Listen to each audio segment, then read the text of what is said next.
மற்றும் கேப்டன் நியூஸில் விளம்பரத்தின் மூலம் மேம்படுத்த விருப்பமா? உடனே கீழே கொடுக்கப்படும் எண்ணிற்கு தொடர்பு கொள்ளுங்கள். கடந்த 7ஆம் தேதி அன்று சென்னையில் புதிய தமிழகம் கட்சியினுடைய முன்னெடுப்பில் தமிழ்நாட்டில் கடந்த 14 வருடமாக அமலாக்கப்பட்டு வருகின்ற அருந்ததியர் உள் இடஒதுக்கீட்டில் ஏற்படக்கூடிய பாதிப்புகள் குறித்தும் தேவேந்திரகுல வேளாளர்கள் மற்றும் வடக்கு மாவட்டத்தில் இருக்கக்கூடிய ஆதிராவிடர் என்று அழைக்கப்படக்கூடிய பறையர் சமுதாய மக்களுக்கு ஏற்படக்கூடிய பாதிப்புகள் குறித்தும்,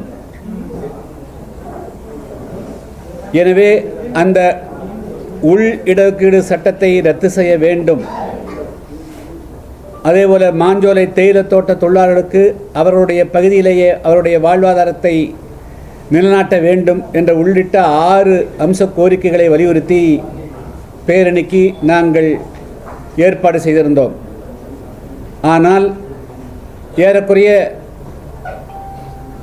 1 மாத காலமாக காவல்துறையிடத்தில் அதற்கான முன்னேற்பாடுகள் குறித்து முறையாக அனுமதிக்கு கடிதத்தின் வாயிலாக எழுதியும் நேரடியாக காவல்துறை உயரதிகாரிகளை சந்தித்த பிறகும் கூட அந்த பேரணி துவங்கப்படுகின்ற அந்த நாளன்று அவர்கள் சட்டத்துக்கு புறம்பாக அந்த பேரணியை சீர்குலைக்கக்கூடிய வகையில் நடந்து கொண்டு அந்த பேரணியை எங்களால் முழுமையாக நடத்த இயலாமல் போய்விட்டது. எனினும் கூட ஊடகங்கள் கொடுத்த முக்கியத்துவத்தின் காரணமாக நாங்கள் எதற்காக பேரணி நடத்தினோம் என்பது ஓரளவுக்கு தமிழக மக்களுக்கு வெளிச்சம் போட்டு காட்டியிருக்கிறது. எனவே அடுத்த கட்டமாக நாங்கள் இந்த உள் இடஒதுக்கீடு குறித்து என்னென்ன நடவடிக்கையில் ஈடுபட போகிறோம் என்பது குறித்து இன்று விளக்குவதற்காக இந்த பத்திரிகையாளர் சந்திப்பு நடைபெறுகிறது. இன்றைய பத்திரிகையாளர் சந்திப்பில் எங்களோடு இப்பொழுது சென்னை பல்கலைக்கழக பேராசிரியர் புரொஃபஸர் டாக்டர் கே கதிரவன் எனக்கு வலது பக்கத்தில் அமர்ந்திருக்கிறார். அவர் இப்பொழுதும் சென்னை பல்கலைக்கழக பேராசிரியர் இருக்கிறார். அவர் தமிழ்நாடு பல்கலைக்கழகங்கள் மற்றும் கல்லூரியுடைய SC/ST ஆசிரியருடைய அசோசியேஷனுடைய தலைவராக இருக்கிறார். வரக்கூடிய வழக்கறிஞர் கோபிநாத் அவர்கள் இந்த உள்ளிடக்கீடு சம்பந்தமான வழக்குகளை அவர் முன்னின்று நடத்தி வருகிறார். இடதுபுறம் பேராசிரியர் லட்சுமணன் அவர்கள் MIDS என்று அழைக்கப்படக்கூடிய உலக பிரசித்தி பெற்ற சமூக ஆய்வு மையத்தில் பணியாற்றி இப்பொழுது ஓய்வு பெற்று இப்பொழுது இன்டலெக்சுவல் தலித் கலெக்டிவ் என்ற அமைப்பை நடத்தி கொண்டு வருகிறார். அதற்கு அருகாமல் இருக்கக்கூடிய சகோதரி ரேவதி நாகராஜன் அவர்கள் அதாவது ஒடுக்கப்பட்ட மக்களுடைய உரிமைகளுக்காக போராடி தமிழகத்தில் மட்டுமல்ல இந்திய அளவில் பிரசித்தி பெற்ற ரெட்டைமலை சீனிவாசன் அவர்களுடைய பேத்தியார் அவர்கள் சகோதரி ரெட்டைமலை ரேவதி நாகராஜன் அவர்கள் அருகாமக்கூடிய அவருடைய கணவனார் எங்களுடைய கட்சியினுடைய பொதுச் செயலாளர் மிஸ்டர் VK ஐயர். முக்கியமாக இன்று நடைபெறக்கூடிய இந்த பத்திரிகையாளர் சந்திப்பில் நான் சொல்லிக்கொள்ள விரும்புவது, கொஞ்சம் டிஸ்டர்பன்ஸ் ஆகுதுங்களே.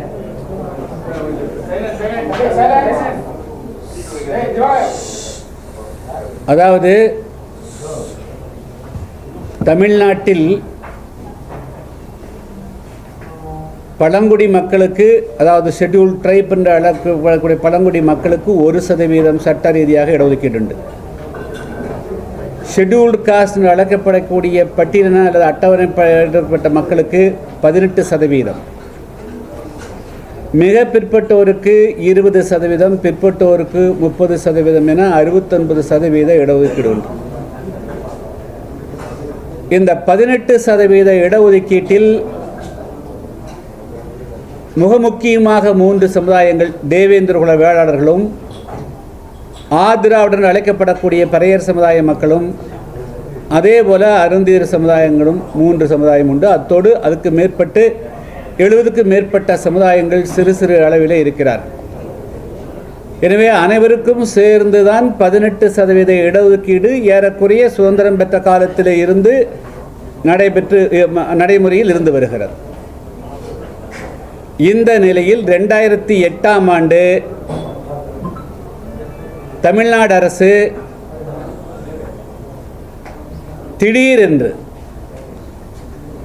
அருந்ததியர் 3% உள் இடஒதுக்கீட்டை அனைத்து கட்சி கூட்டத்தின் மூலமாக அறிமுகம் செய்து அதற்கு பிறகு 2009ஆம் ஆண்டு அதற்கான அரசாணையை பிறப்பித்தது. இப்பொழுது இந்த அருந்ததியர் உள் இடஒதுக்கீடு குறித்து கடந்த 14 வருடமாக நான் அதற்கு தொடர்ந்து எதிர்ப்பை தெரிவித்து வருகிறேன். இதில் பல பேர் ஒட்டுமொத்தமாக ஊடகங்களின் வாயிலாகவும் பல்வேறு விதத்திலும் அவர்கள் நாங்கள் அருந்ததியருக்கே இடஒதுக்கீடு கொடுக்கக்கூடாது என்று சொல்வதை போன்ற ஒரு கட்டமைப்பை உருவாக்கி வருகிறார். ஏதோ புதுசாக தமிழ்நாட்டில் அருந்ததியர் என்ற ஒரு சாதியினருக்கு இடஒதுக்கீடு திமுக கொடுப்பது போலவும் அந்த திமுகவினுடைய சமூக நீதி கொள்கையை புதிய தமிழகம் கட்சி டாக்டர் கிருஷ்ணசாமி எதிர்ப்பது போன்றவும் ஒரு தவறான கட்டமைப்பை உருவாக்கி வருகிறார்கள். அது முற்றிலும் தவறானது. ஏற்கனவே 18% இடஒதுக்கீட்டுக்குள் இருக்கக்கூடிய அருந்ததியினர் அதற்கான இடஒதுக்கீடுகளை பெற்று வருகிறார்கள். அப்பொழுது எங்கே பிரச்சனை? திடீரென்று 3% இடஒதுக்கீட்டை அருந்ததியருக்கு வழங்க வேண்டிய அவசியம் ஏன் வந்தது? அது யாருக்கும் தெரியாது. ஆனாலும் அவர்களாக ஒரு கருத்தை வெளியே தெரிவித்தார்கள். என்ன? அந்த 18%க்குள் அருந்ததியருக்கு போதுமான அளவிற்கு பங்கீடு இல்லை என்று. சரி, அவர்கள் சொன்ன கருத்தை நாங்கள் அப்படியே ஏற்றுக்கொள்கிறோம். அப்படி என்று சொன்னால் தமிழ்நாட்டில் ஷெட்யூல்டு காஸ்ட் என்று அழைக்கப்படக்கூடிய பட்டியல் பிரிவில் 76 சாதிகள் உள்ளடங்கி இருக்கின்றன. அந்த 76 சாதிகளும் தமிழ்நாட்டுக்குரிய அரசனுடைய துறைகளில் எவ்வளவு பங்கு பெற்றிருக்கிறார்கள் என்பதற்கான ஆதாரமான தரவுகளை ஆய்வு செய்து இந்த அரசு வெளியிட்டிருக்க வேண்டுமா இல்லையா? அவ்வாறு வெளியிடாமல் ஜனார்த்தனன் என்ற நீதிபதியினுடைய தலைமையில் ஒரு 5.5 மாதம் இந்த தமிழ்நாடு அரசு ஒரு ஆய்வு செய்ததாக ஒரு அறிக்கையை வெளியிட்டிருக்கிறார்கள். அந்த அறிக்கையில் இதனுடைய ஒரு பக்கத்தை உங்களுக்கு நான் வழங்கியிருக்கிறேன். அதில் முக்கியமாக அவர் தமிழ்நாட்டினுடைய அரசு துறைகள் 56 துறையில் ஒவ்வொரு துறையிலையும் இந்த எஸ்சியில் இருக்கக்கூடிய 76 சாதிகளும் ஒவ்வொருத்தரும் எத்தனை சதவீத இடத்தை பெற்றிருக்கிறார்கள் என்பதுதான் ஆய்வு எடுத்திருக்கணும். அது அவர் கேள்வி கேட்டதில் அதில் பாருங்கள், நீங்களே படித்து பாருங்கள். பேஜ் நம்பர் 180 180 கூட. அதில் இவர் 20 துறைக்கு மேற்பட்ட துறைக்கு எழுதியிருக்கிறார். அதில் 8 துறையிலிருந்து மட்டும்தான் பதில் கொடுத்தாங்களே தவிர, அது பாருங்கள் நான் கொடுத்துறேன். அந்த பேஜ் நம்பர் 180ங்க 10.31. கொஞ்சம் தயவு கூர்ந்து கொஞ்சம் முக்கியமான பாயிண்ட்டுங்க, கொஞ்சம் சத்தமெல்லாம் கொஞ்சம் கேளுங்க. Out of 20 state governments 8 of them alone responded with final reports. 12 of the state governments did not care to respond. இது நான் கொடுக்கலீங்க. இது எதை அடிப்படை ஆதாரமாக கொண்டு இவர்கள் 3% இடஒதுக்கீடு வழங்கப்பட்டது, அவர்கள் பாவப்பட்ட ஜனங்கள், விளிம்பில் இருக்கக்கூடிய மக்கள் எல்லாம் என்று சித்தரிக்கக்கூடிய திமுக அதனுடைய உதிரிகளாக இருக்கக்கூடியவர்கள் சொல்லக்கூடிய கருத்துக்கள் தமிழ்நாடு அரசாங்கமே போதிய ஆதாரங்களை தராமல், எனவே இன்அடிக்குவேட், அதாவது ஒரு முறையான ஆய்வு திரட்டாமல் கொடுக்கப்பட்ட ஆய்வினுடைய அடிப்படையில் நீங்கள் அவர்களுக்கு 3% இடஒதுக்கீடு கொடுக்கலாம் என்று முடிவெடுத்தீர்கள். அது எப்படி சரியாக இருக்க முடியும்? தமிழ்நாடு அரசாங்கமே நீங்கள் போதிய எவிடன்ஸ் நீங்கள் கொடுக்கல. அப்போ யார் அதில் தேவேந்திர வேளாளர், பிஆர் எவ்வளவு இருக்கிறாங்க, அருந்ததியர் இருக்கிறாங்க, புதியவண்ணன் இருக்கிறாங்க, குறவர் இருக்கிறாங்க, அதில் 76 சாதிகளுடைய பங்கும் நீங்கள் சொல்லியிருக்கணுமா இல்லையா? அதில் இன்னொரு சாதி தேவேந்திர வேளாளருக்கும் பறையருக்கும் எவ்வளவு கேப்பு, அருந்ததிற்கும் இந்த கம்யூனிட்டிக்கு எவ்வளவு கேப்பு. எனவே அவங்க வந்து ஒட்டுமொத்த இடஒதுக்கீட்டில் ஒரு கம்யூனிட்டி வந்து 100க்கு 100 வச்சுக்கிறாங்க, ஒரு கம்யூனிட்டி 90, நாங்கள் 10% தான் வச்சுக்கிறதுக்கு உண்டான ஆதாரம் எங்கே? இந்திய அரசியல் சாசனத்தினுடைய வழங்கப்பட்ட உரிமையை மாநில அரசு ஏதோ ஒரு காரணத்திற்காக இது போல வந்து தவறாக இடஒதுக்கீடு வழங்குறது எப்படி சரியா இருக்க முடியும்? சரி, நீங்க அதையும் கொடுத்தீங்க, ரைட். நான் அந்த 3% இடஒதுக்கீட்டை கூட கொடுத்ததை கூட இந்த 14 வருஷம் இருக்கல, அதை நீங்க தனிச்சு தானே கொடுத்துருக்கணும். அவங்க வந்து தேவேந்திரகுல வேளாளர்களோடும் ஆதிராவுடன் அழைக்கப்படக்கூடிய பறையர் சமுதாயத்தோடும் போட்டியிட முடியவில்லை. அவர்கள் பின்தங்கியவர்களாக இருக்கிறார்கள். நீங்க சொல்றீங்களே, அவங்கள கொண்டு மீண்டும் உள்ளிடுக்கீடு கொடுத்தா அவங்களால எப்படி போட்டியிட முடியும்? அப்ப நீங்க தனிச்சு தானே கொடுத்துருக்கணும். அவங்கள 3% தனிச்சு தானே கொடுத்துருக்கணும். அதான நியாயமா இருக்க முடியும். அவர்கள் போட்டியிட சக்தி இல்லாதவர் நீயே சொல்ற. அப்ப அவங்களுக்கு 3% தனியாக கொடுக்காம எதுக்காக உள்ளீடு கொடுத்தீங்க? இப்போ வலிந்து என்ன செய்கிறாங்க, அந்த 18% உள்ள வச்சுட்டு எங்கெல்லாம் வந்து இப்போ வந்து தமிழ்நாட்டில் பெரிய நீங்கள் பார்த்துருப்பீங்க, இந்த 3.5 வருஷம் நீங்கள் பார்த்துருப்பீங்க, எங்காவது வந்து ஒரு ஆயிரக்கணக்கான போஸ்ட்டுக்கு வேலை வாய்ப்பு எடுத்துக்கிறாங்களா? ஏதாவது ஒரு துறையில் எடுத்து 1000 போஸ்ட் 2000 போஸ்ட் எடுத்தாங்கன்னு சொல்லுங்கள், ஒரு 10,000 பேர் எடுத்தாங்க சொல்லுங்கள். அங்கங்கே 5 போஸ்ட்டு 10 போஸ்ட்டு 20 போஸ்ட்டு அதில் மாவட்ட ரீதியாக பிரித்து விட்டுறாங்க. அதெல்லாம் அப்படி பிரிக்கக்கூடாது, பிரிக்கிறாங்க. அப்படி பார்க்குற போது எஸ்சிக்கு வந்து ஒரு போஸ்ட் வந்தால் அந்த ஒரு போஸ்ட்டையும் அருந்ததிற்கு முன்னுரிமை அடிப்படையில் சட்டத்துக்கு புறம்பாக வழங்கி வருகிறார்கள். அதனால் 14 வருஷமாக ஆயிரக்கணக்கான போஸ்ட் பதவிகளை ஒரு சாதிக்கு மட்டுமே வழங்கி இந்த வரலாற்றில் இன்று வரையிலும் பெரும் தீண்டாமை கொடுகளையும் வன்முறைகளையும் சந்தித்து வருகிற தேவேந்திர வேளாளர்களுக்கும் ஆதரவாளருக்கும் திமுக மிகப்பெரிய சமூக அநீதி இழைத்திருக்கிறது. சரி, எனவே அந்த ஆதரவு கொடுத்தோம். அடுத்தது அதே கமிஷனில் 328வது பக்கத்தில் என்ன சொல்லியிருக்கிறாங்க, இந்த உள் இடஒதுக்கீடு கொடுத்த பிறகு என்ன இம்ப்ரூவ்மெண்ட், என்ன மாற்றம் நடந்திருக்கு அப்படிங்கிறது குறித்து எவ்ரி 10 இயர்ஸ் ஆய்வு செய்யணும்னு சொல்லியிருக்கிறாங்க. 10 வருஷத்துக்கு ஒரு ஆய்வு. ஆக்சுவலாக வந்து 2009 கொடுத்துருந்தோன்னா 2019 ஆய்வு பண்ணியிருக்கணும். இப்போ 5 வருஷம் ஆகிப்போச்சு. ஆய்வு பண்ணியிருக்கணுமா இல்லையா? அதுவும் சட்டப்பூர்வ நீங்கள் பண்ணல, சட்ட ரீதியாக பண்ணல. இனியாவது நீங்கள் ஆய்வு பண்ணி இந்த நேரத்தில் தமிழ்நாட்டுக்கு அரசு துறையில் ஒவ்வொரு சாதியும் நீங்கள் எல்லா சாதிக்கும் பண்ணணும். நீங்கள் சாதி வாரியாக கணக்கு பேர் கேட்குறீங்க. அதனால் தமிழ்நாட்டில் 18% உள்ளடங்கியிருக்கக்கூடிய 76 சாதிகளுடைய பங்களிப்பு என்னவாக இருக்கிறது, இந்த 14 வருஷத்தில் என்னென்ன போஸ்டெல்லாம் காலியாச்சு, அதில் எத்தனை சதவீதம் அருந்ததிற்கு கொடுத்தீங்க, பிற சாதிகளுக்கு எவ்வளோ கொடுத்தீங்க அப்படிங்கிறதும் வரணும். ஏன்னா 3%க்கு 3 கொடுத்துருக்கணும். 15% இருக்கக்கூடியவங்களுக்கு ஒரு இடஒதுக்கீடு கொடுக்கலைன்னா இது என்ன நியாயம் இது?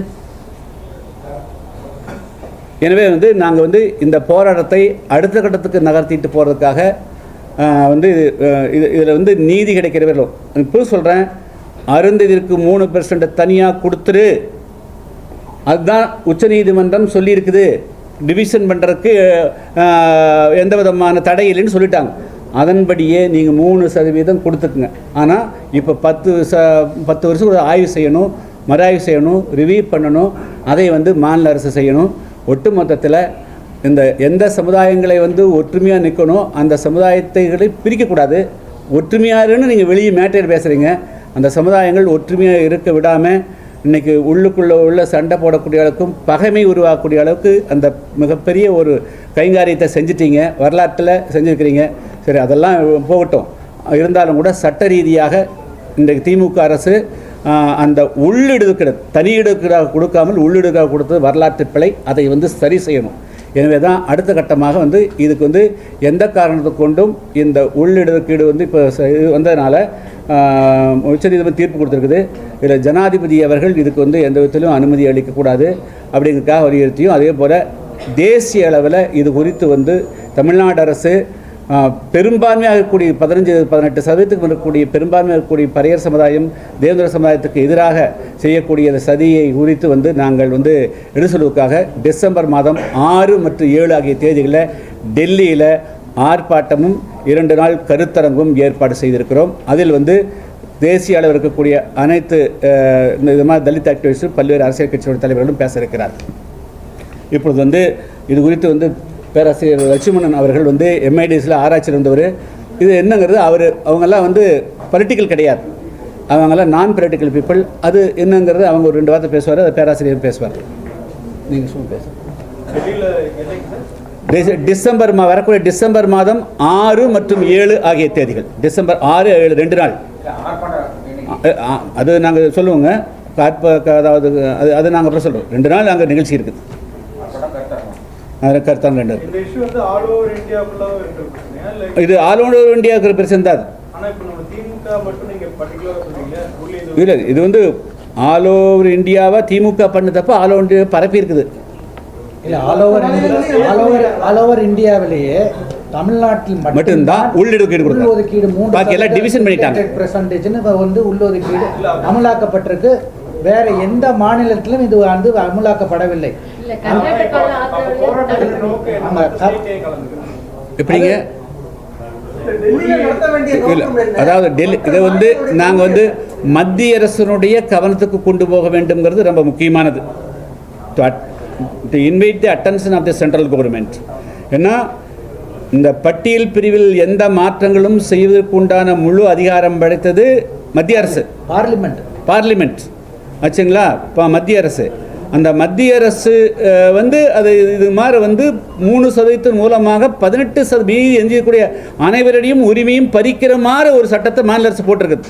எனவே மத்திய அரசு இது தலையிடணுங்கிறது தான் அதோடைய மீனிங்.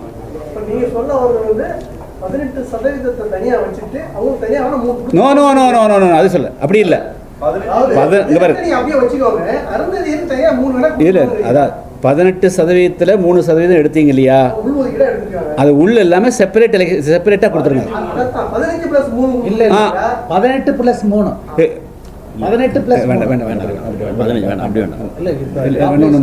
கன்ஃபியூஸ் பண்ணாது. அதுதான் கன்ஃபியூஸ். 15+3 அதாவது 3% அருந்தி இருக்கு, மீதி இருக்கிறவங்க 15 அப்படி கொடுங்க. உள்ளுதுக்கீடு இல்லைன்னா பிரச்சனை கிடையாதுங்க. ஆந்திராவில் கொடுக்க முயற்சி செஞ்சது வந்து ABCD என்ற 4 இதுங்க ஆச்சுங்களா. அது வந்து கொஞ்சம் அதில் வந்து ABCDங்கிறது அதில் வந்து 1% 7, 6, 1ன்னு பிரித்தாங்க ஆச்சுங்களா. இது வந்து எங்களுடைய கொள்கை ரீதியாக இல்லை. நீங்கள் தமிழ்நாடு அரசு இதுதான் சமூக நீதினு போயிட்டீங்க. இதுக்கு உச்சநீதிமன்றம் அனுமதி கொடுத்துருச்சு. அனுமதி கொடுத்ததுனால நாங்கள் சொல்கிறோம் ஆச்சுங்களா. அதனால் வந்து அருந்ததிற்கு தனியாக 3% என்று பிரித்து கொடுத்து விடுங்கள். இங்க பாருங்க, அதாவது இப்போ வந்து முஸ்லீமுக்கு 3.5% கொடுத்துக்கிறாங்க. எப்படி கொடுத்துருக்குறாங்க? எடுத்து கொடுத்துக்கிறாங்க. பிசியிலேருந்து தனியாக எடுத்து கொடுத்துக்கிறாங்க. உள்ளொதுக்கீடு இல்லை, பிசியிலிருந்து செப்பரேட் எடுக்கிறது, தனி இடஒதுக்கீடு. அந்த பிசி முஸ்லீம்ஸ் வந்து எஞ்சி இருக்கக்கூடிய அந்த மீதி 30 இருக்குதுங்களா, அதில் 26.5 போட்டியிட முடியாது. இங்கே வந்து இவங்க பிரிக்காமல் உள்ளேயே வச்சுட்டு எங்கெல்லாம் காலி இடமோ அதை கொண்டு போய் அவங்கள வச்சு நிரப்புறாங்க. பிரிக்கல. அதாங்க உள்ளொதுக்கீடு முன்னுரிமைங்கிறது எடுத்து ஆகணும். ப்ரிஃபரன்ஸே எடுக்கணும். ப்ரிஃபரன்ஸை காலி பண்ணணும், உள்ளொதுக்கீடுங்கிறது காலி பண்ணணும்.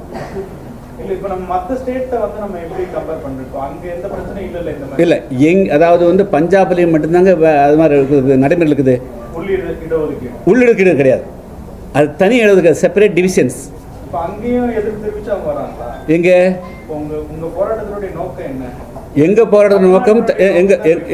போராட்டத்தின் நோக்கம் தமிழ்நாட்டில் அந்த 3% அருந்திற்கு வந்து 3%ஐ உள்ளிடுதல் கொடுப்பதும் அவர்களுக்கு ப்ரிஃபரன்ஸ் முன்னுரிமை எல்லா பணிகளிலும் அவர்களுக்கு முன்னுரிமை கொடுப்பதும் தான் பிரச்சனை. மற்றவர்களும் இதில் இது போல முன்னுரிமை கொடுத்துடக்கூடாதுங்கிறதுக்காக வர்றாங்க, எச்சரிக்கை வர்றாங்க. இல்லை, ஆல் ஓவர் இந்தியாவில் வந்து இது வந்து தமிழ்நாடு வந்து அவன் கணக்கிலேயே வந்து பெருசாக கொள்ளிங்க.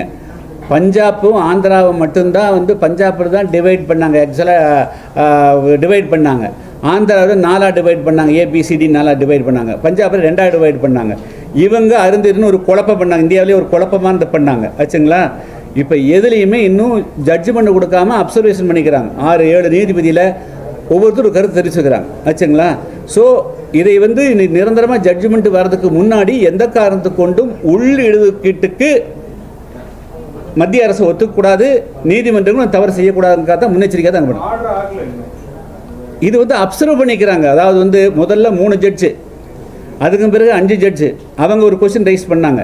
இப்போ 7 ஜட்ஜு இந்த கேள்விகளுக்கு உள்ளிடுக்கீடு, அதாவது வந்து தலித்துகளை வந்து சப்டிவிட் பண்ணலாமா, ரிசர்வேஷன் வித்தின் ரிசர்வேஷன் அதை உடைச்சு கொடுக்கலாமா இல்லையாங்கிறது கேள்விக்கு பதில் சொல்லிக்கிறாங்க, கொடுக்கலாம்னு சொல்லிக்கிறாங்க.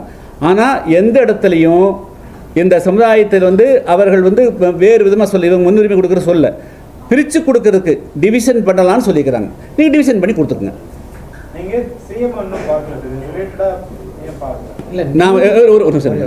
நான் வந்து 8ஆம் தேதி அன்னைக்கு சீஃப் செக்ரட்டரிக்கு வந்து பார்க்கறதுக்கு அப்பாயின்மெண்ட் கேட்டிருந்தேன். இன்னைக்கு வரலாம் சீஃப் செக்ரட்டரி அப்பாயின்மெண்ட் கொடுக்கல. அது எங்களுக்கு தெரியலைங்க. இல்லை சிஎம் பார்க்குற முதல்ல வந்து இதை புரிஞ்சுக்கிறதுக்கு வந்து முதல்ல வந்து அதிகாரிகள் புரிய வச்சா தான் அரசியல்வாதிகள் புரிவாங்க. முதல்ல வந்து இருக்கக்கூடிய சீஃப் செக்ரட்டரி லெவலில் புரிய வச்சிட்டோம்னா அதுக்கு பிறகு அவங்க சிஎம் பார்க்குற போது அவங்க எடுத்து சொல்லுவாங்க. அப்படின்னுக்காக முதல்ல சீஃப் செக்ரட்டரி பார்த்தோம்னா he can understand the matter அப்படின்னுக்காக தான் 8ஆம் தேதி அனுமதி கேட்டால் இன்றைக்கி வரலும் கொடுக்கலிங்க. கவர்னர் கொடுத்துட்டாரு, சீஃப் செக்ரட்டரி கொடுக்கல அப்படின்னா பார்த்துக்குங்க. அது அவ்வளோ தான் சொல்ல முடியும், அதுக்கு மேலே நான் சொல்லவில்லை. கவர்னர்கிட்ட வாங்கிட்டேன். கவர்னர்கிட்ட 7ஆம் தேதி அன்னைக்கு 2 மணிக்கு வாங்கியிருந்தோம். ஆர்ப்பாட்டத்தினால பண்ண முடியல. மீண்டும் 2வது நாள் கேட்டு வந்து நாங்கள் இது மாதிரி ஆர்ப்பாட்டத்தில் நாங்கள் கைதாகி போயிட்டோம், அதனால் கேட்டோம். இம்மீடியட்டாக அன்றைக்கி வந்து 12:30 மணிக்கு கொடுத்தாங்க, 1 மணி நேரம் 1/2 ஹவருக்கு மேலே கொடுத்தாங்க. அதே அன்றைக்கே வந்து ஈவினிங் 4 o'clock கேட்டிருந்தோம், இன்றைக்கி வரலும் கிடைக்கலிங்க. இல்லை அதுக்குள்ளே போக வேண்டாங்க. இப்போ மேட்ரு வந்து இதுதான். இப்போ வந்து நாங்கள் வந்து பொதுவாக வந்து தொடர்ந்து திராவிடர் கழகம், சில கம்யூனிஸ்ட் கட்சிகள், திமுக அதை சார்புடையவர்கள் எல்லாருமே பாவப்பட்ட ஜனங்கள் என்று அருந்தியர்கள் மட்டுமே முன்னேறி சொல்லிட்டு அவர்களுக்கு கொடுக்கக்கூடிய இடஒதுக்கீட்டை எதுக்கிற மாதிரி ஒரு பிம்பத்தை கட்டமைக்கிறார்கள், உருவாக்குகிறார்கள். அது வந்து முற்றிலும் தவறானது. ஆச்சா, நாங்கள் வந்து யாரும் வந்து ஒரு இடஒதுக்கீட்டுக்குள்ளே அருந்தியரை ஏறி மிதிச்சுட்டு யாரும் மேலே போகிறதில்ல. அவரொரு திறமையை படித்து மேலே வர்றாங்க. அதில் சில பேருக்கு வந்து சக்தி குறைவாக இருக்கலாம், அதில் பங்கு குறைவாகவும் கூட இருக்கலாம், இல்லைன்னாலும் சொல்ல முடியாது.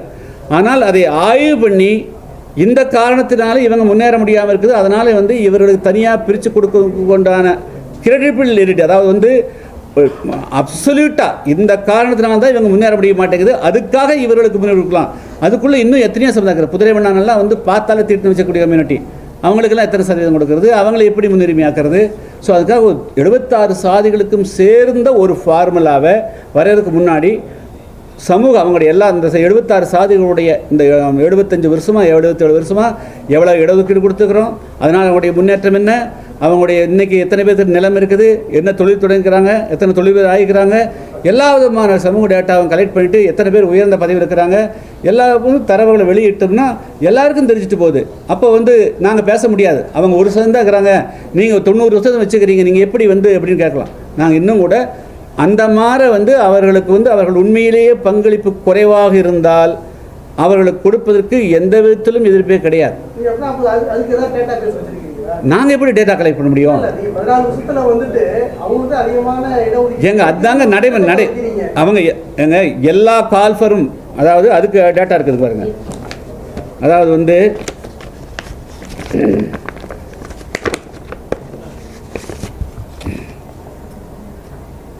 மனோன்மணியம் சுந்தரனார் யூனிவர்சிட்டி, அதில் வந்து ஏறக்குறைய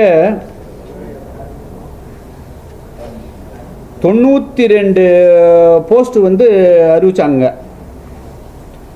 அதில் வந்து டிபார்ட்மெண்ட் ஆஃப் தமிழ் ப்ரொஃபஸர் 1 ஜிடிங்க, department of English associate professor 1 post GT, assistant professor 1 post SCA, department of history associate professor 2, SCA 1, MBC 1, DNC 1ங்க, then assistant professor 1 MBC DNC, then department of sociology professor 1 GT 1 SCA 1 MBC DNC.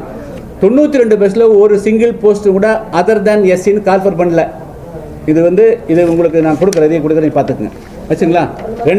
ரெண்டாவது அருள்மிகு பழனியாண்டவர் மகளிர் கலைக்கல்லூரி பழனி தன்னாட்சியில் அதில் இளநிலை உதவியாளர் 3 ஆதிராவிடர் அருந்ததிர் பெண் ஆதரவற்ற விதவை தமிழ்மொழி SCA விமன், தென் தட்டச்சர் பொதுப்பிரிவு, பண்டக காப்பாளர் பொதுப்பிரிவு, தென் ஆய்வக உதவியாளர் ஆதிராவிடர் அருந்ததிர் பெண், அதான் அது விமன் தான், பெண் தான் கொடுத்துக்கிறாங்க. தென் பதிவரை எழுத்தாளர் ஆதிராவிடர் அருந்ததிர் பெண் 2 போஸ்ட் அதுதான். ஸோ அதே போல் அலுவலக உதவியாளர் ஆதிராவிடர் அருந்ததிர் பெண், எல்லாமே அருந்ததிர் பெண்ணு அருந்ததிர் ஆண். ரெண்டாவது அண்ணா யூனிவர்சிட்டி அதில் professor post general 10 14, BC 9, BC M 0, MBC 18, SCA அருந்ததிற்கு 19, SCக்கு 15% இருக்கிறவங்களுக்கு வெறும் 5 போஸ்ட்.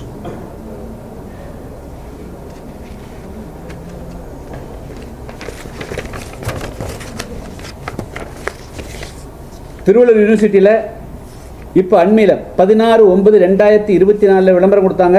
அதில் number of the departments chemistry number of vacancy 1, communal reservation BC, zoology number of vacancy 1, SCA women, biotechnology number of vacancy 1 BC, computer science number of vacancy 2, GT 1, SCA women 1, physics number of vacancy 2, GT 1, SCA women 1, commerce 2 post GTA 1, SCA women 1. இது நியாயமானு மட்டும் சொல்லுங்கள். இது அநியாயம் இல்லையா?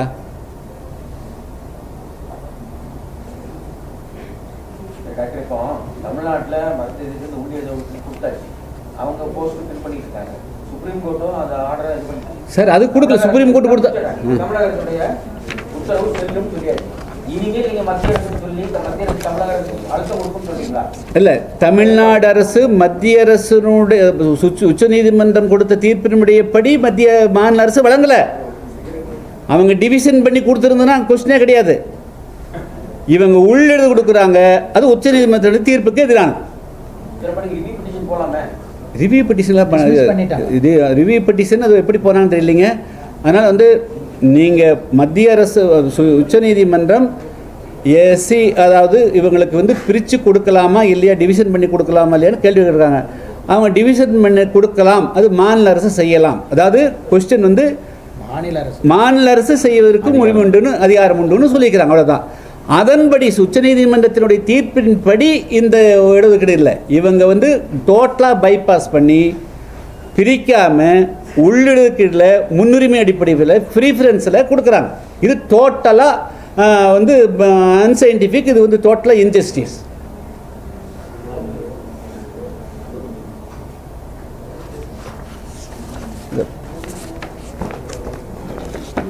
ஏன் டெல்லியில் நாங்கள் இது பண்ணுறோம் அப்படின்னா, இந்த ஜட்ஜ்மெண்ட்டே ரொம்ப நாளைக்கு முன்னால் இது கிட்டத்தட்ட 25 ஆண்டு 30 ஆண்டு காலம் பஞ்சாப், ஆந்திர பிரதேஷ், அப்புறமா இன்னைக்கு பீகார் எல்லா மாநிலத்திலும் இந்த பிரச்சனை வந்திருக்கு.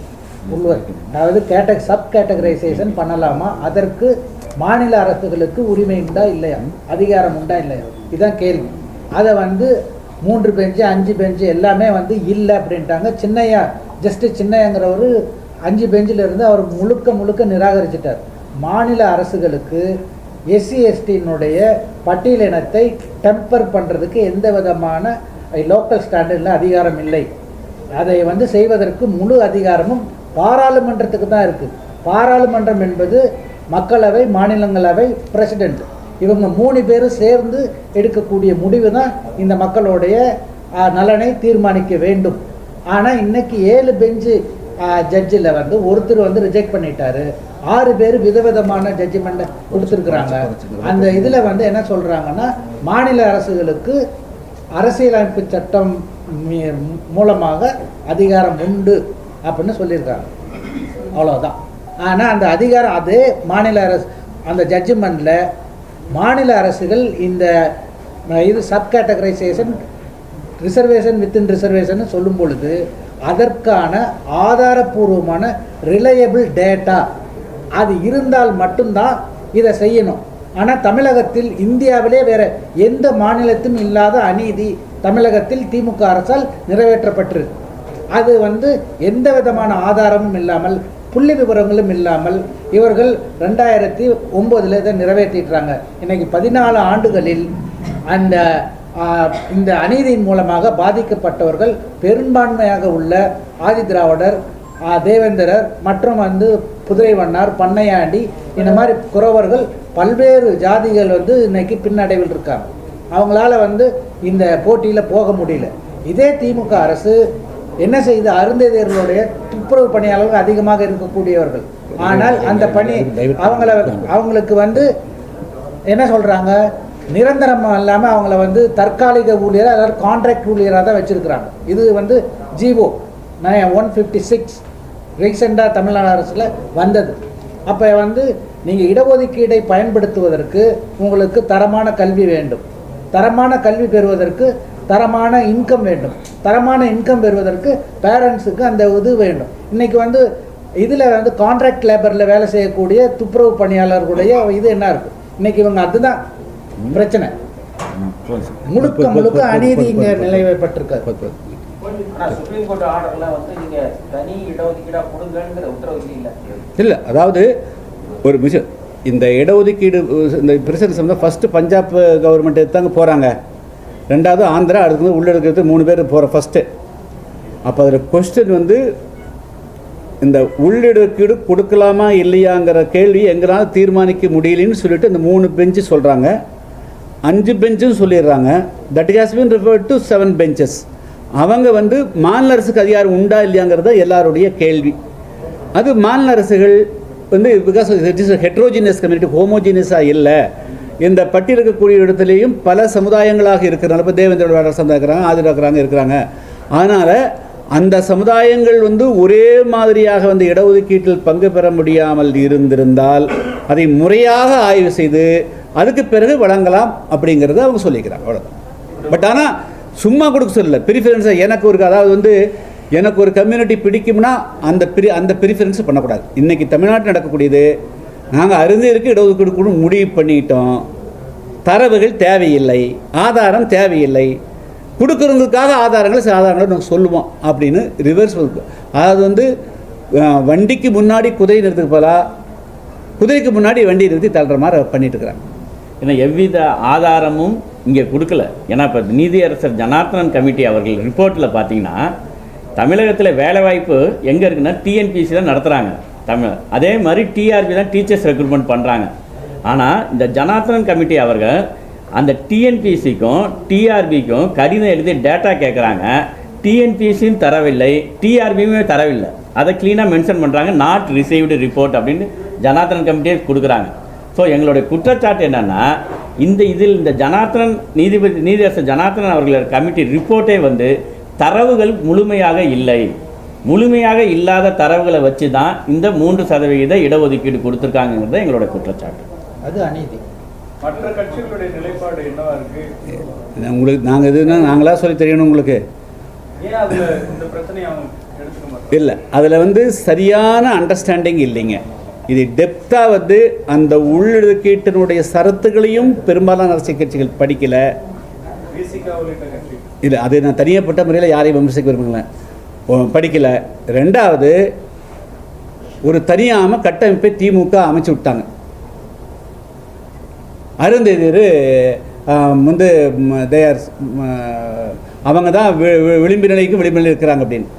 நான் அதான் கேட்குறோம், நீங்கள் சொல்கிறதுக்கு உண்டான எவிடன்ஸை கொடுத்துருங்க.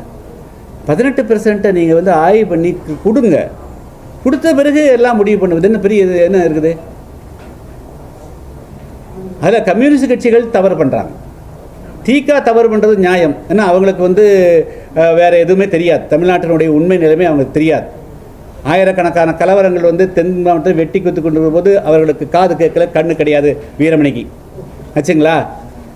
அந்த வீரமணியார் எப்படி வந்து இன்னைக்கு வெட்டுப்படக்கூடிய தேவேந்திர வேளாளரோ தீண்டாமை கொடுமை ஆதிராளர் பார்க்க முடியும்? அவர்களுக்கு பிராமின் ஒருத்தன் தான் எதிரியை தவிர பாக்கி யாரும் எதிரி கிடையாது. அவர் கண்ணை மூடிக்கொண்டு மட்டும்தான் அவர் பேசுவார். ஆனால் கம்யூனிஸ்டுகள் பேசுகிறது தான் எங்களுக்கு வருத்தமாக இருக்குது. கம்யூனிஸ்டுகள் வந்து உண்மையினுடைய அடிப்படையில் பேசக்கூடியவங்க. அந்த கட்சியும் கூட இந்த உள்ளிடக்கீட்டால் பாதிப்பு இருக்குதுன்னு சொல்லி சொல்லிட்டு இருக்கிறாங்களே. இன்றைக்கி நான் தான் கிருஷ்ணசாமி இல்லை, இவர் பரையர் சமுதாயம், அவர் பரையர் சமுதாயம், இவங்க பரையர் சமுதாயம், எல்லாரும் பரையர் சமுதாயம் சார்ந்தவங்க. இத்தனை இன்டெலெக்சுவலாக வர்றாங்களே ஆச்சா. அப்போ இவங்களெல்லாம் சொல்கிற போது இதுக்குள்ளே உண்மை என்னன்னு நீங்கள் பாருங்க. சொல்கிறேன், நான் சொல்கிற கேட்க சொல்ல, நீங்கள் ஸ்டடி பண்ணுங்க. அப்படின்னு என்ன அர்த்தம்? தேவேந்திர வேளாளரும் ஆதிராவிடரும் இடஒதுக்கீட்டை வைத்து உயர்ந்து விட்டார்கள் அப்படின்னா பட்டியலேருந்து விலக்கிட்டு போங்க. நீங்கள் எந்த எம்பிசியில் கொடுத்துருங்க. நீங்கள் ஏன்னு தெரியலைங்க. ஏன்னா நான் வந்து தனிப்பட்ட இல்லை, ஆனால் கம்யூனிஸ்டுகள் மேலே நான் வந்து அவர்கள் வந்து இதை வந்து முறையாக செய்ய ஆய்வு செய்ய கடமைப்பட்டவர்கள். மற்றவங்கள மெக்கானிக்கலாக பிராமின் மட்டும் தான் பார்ப்பான். மற்ற கம்யூனிஸ்டுகள் அறிவுபூர்வமாக சிந்திக்கக்கூடியவர்கள், உண்மையை சிந்திக்கக்கூடியவர்கள், தரவு அடிப்படையில் பேசக்கூடியவங்க. அவங்க ஏன் தவறு பண்ணுறாங்கிறது தான் கேள்வி.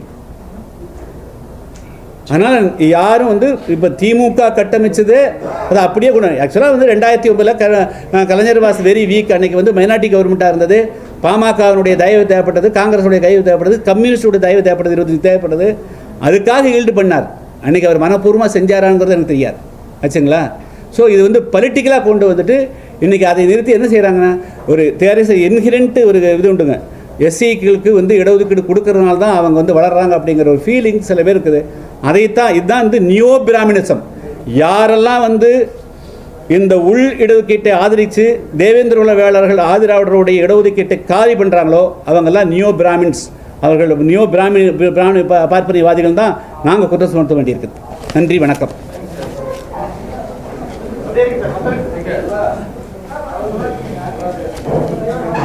ரொம்ப பேசினா எடுத்துருவாங்க, எங்காவது மட்டும் தள்ளி விட்டுருவாங்க. ரொம்ப வேண்டாம் வேண்டாம் வேண்டாம் வேண்டாம் வேண்டாம்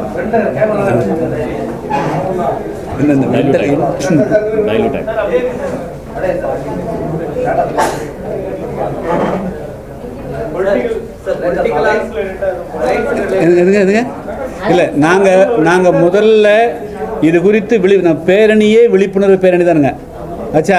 இன்னும் வந்து கண்டனத்துக்கெல்லாம் நாங்கள் போகல, இதுக்கெல்லாம் போகல.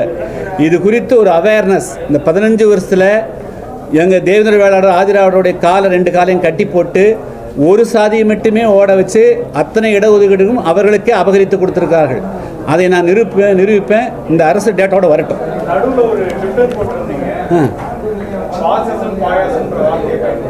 நான் போடல, என்னுடைய பேச்சில் வந்திருக்கேன். இல்லை நான் அதெல்லாம் போடல. இல்லை எனக்கு அதை அப்படியெல்லாம் நான் போட மாட்டேன், போட்டுக்க மாட்டாங்க. இல்லை வேற யாரும் போட்டுக்க மாட்டாங்க, யாருமே போட மாட்டாங்க. நீங்கள் எடுத்துக்காட்டுங்க நான் சொல்கிறேன். இன்னைக்கு வந்து நம்ம இந்த உள்ளிடக்கீடுங்கிறது it is a most sensitive பிரச்சனைங்க. இது வந்து ஏறக்குறைய ஒரு 18, 15, 16% மக்களுடைய வாழ்வாதார பிரச்சனை. பெரிய அளவுக்கு வந்து கீழே வந்து மக்களுடைய கொந்தளிப்பு இருக்குது. அதனால் தமிழ்நாடு அரசு அறிவுபூர்வமாக சிந்திக்கணும். அதுக்கு நம்முடைய ஊடகங்கள் போடக்கூடிய கருத்துக்கள் வந்து அவங்களை வந்து கண்ணை திறந்து பார்க்க வைக்கணும். அதுதான் எங்களுடைய வேண்டுகோள். தேங்க்யூ. துல்லியமாக தினசரி நடப்பு நிகழ்வுகளையும் கல்வி, விளையாட்டு, அரசியல், வாழ்க்கை முறை, மருத்துவம், தொழில்துறை, சினிமா, பொழுதுபோக்கு போன்ற பல்வேறு நிகழ்ச்சிகளையும் உடனுக்குடன் காண கேப்டன் டிவி மற்றும் கேப்டன் நியூஸ் சமூக வலைத்தள பக்கங்களோடு இணைந்திருங்கள். உங்கள் வணிகத்தை கேப்டன் டிவி மற்றும் கேப்டன் நியூஸில் விளம்பரத்தின் மூலம் மேம்படுத்த விருப்பமா?